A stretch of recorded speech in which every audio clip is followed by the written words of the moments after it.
शारद क्यों बनाते हैं? एक समय की बात है, उत्तर भारत के एक छोटे से गांव में लोग हर साल बड़ी श्रद्धा से शारद बनाते थे।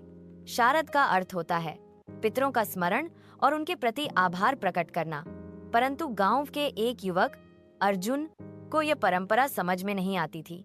वह कहता, जो लोग अब इस संसार में नहीं हैं, उनके लिए हम क्यों भोजन बनाते हैं? इससे क्या लाभ? अर्जुन की बात सुनकर गांव के बुजुर्ग मुस्कुराए और बोले, बेटा, कल सुबह हमारे साथ चलो, तुम्हें स्वयं उत्तर मिल जाएगा। अगले दिन बुजुर्ग अर्जुन को लेकर नदी किनारे गए।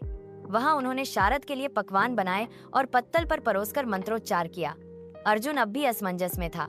तभी बुजुर्ग ने उसे पास बैठाकर समझाया, देखो बेटा, ये भोजन वास्तव में पितरों तक सीधा नहीं पहुंचता, बल्कि यह हमारी कृतज्ञता का प्रतीक है।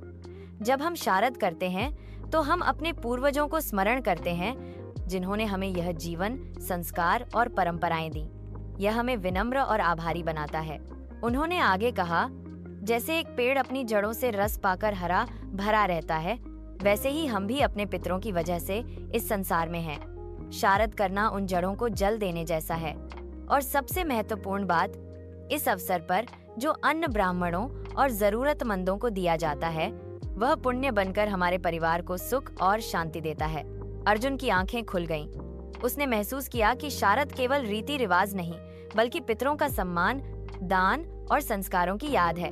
उस दिन के बाद से उसने संकल्प लिया कि हर साल श्रद्धा पूर्वक शारद करेगा और आने वाली पीढ़ियों को भी इसकी महत्ता बताएगा। इस प्रकार शारद बनाने की परंपरा हमें हमारे मुंह